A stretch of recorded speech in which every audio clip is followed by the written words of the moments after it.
दो बलवान व्यक्तियों को रेगिस्तान में पानी से भरा एक पवित्र प्याला मिला और उनका साथी प्यास से मरने वाला था। उसने बिना कुछ कहे उसे एक ही घूंट में पीने की तैयारी कर ली। लेकिन अप्रत्याशित रूप से जैसे ही उसने उसे उठाया, एक दुर्घटना घट गई। एक अदृश्य शक्ति ने तुरंत ही उस आदमी को बारूद के तालाब में बदल दिया। इस दृश्य ने ज़्याओ हे को तुरंत भयभीत कर दिया, लेकिन वह फिर भी पवित्र ग्रेल की ओर दृढ़ता से चला, अन्यथा इस निर्जन रेगिस्तान में केवल मौत ही उसका इंतजार कर रही होती।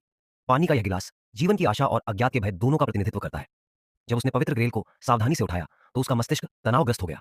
हालांकि उसे आश्चर्य हुआ कि उसके साथ कुछ भी असामान्य नहीं हुआ, और उसने उसे बड़े घूंटों में पी लिया।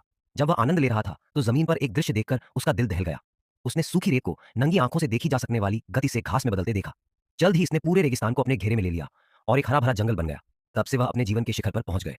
कई वर्षों बाद उन्होंने इस भूमि के ग्रामीणों की चोटों को ठीक करने के लिए होली ग्रेल द्वारा लाई गई महाशक्तियों का उपयोग किया, और उन्होंने अपने जीवन के प्यार से भी मुलाकात की।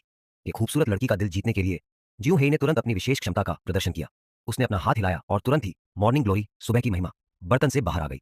उसकी चाल सचमुच काम कर गई और उसने जल्दी ही बेला की स्वीकृति प्राप्त कर ली। कुछ समय बाद ही दोनों ने अपने रिश्ते की पुष्टि कर दी।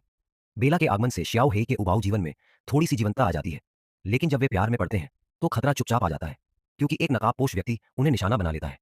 उसकी यात्रा का उद्देश्य पवित्र ग्रेल को वापस लेना है, लेकिन हे इस समय इस बात से अनजान है। वह बेला को एक रहस्यमय वेदी के पास ले जाता है और उसे जादू का शो दिखाता है। हे सबसे पहले पवित्र ग्रेल को आग में डालता है, फिर एक बहुत ही नाटकीय इशारा करता है, जैसे कि किसी तरह की आत्मा को बुला रहा हो, और फिर एक अजीब दृश्य घटित होता है।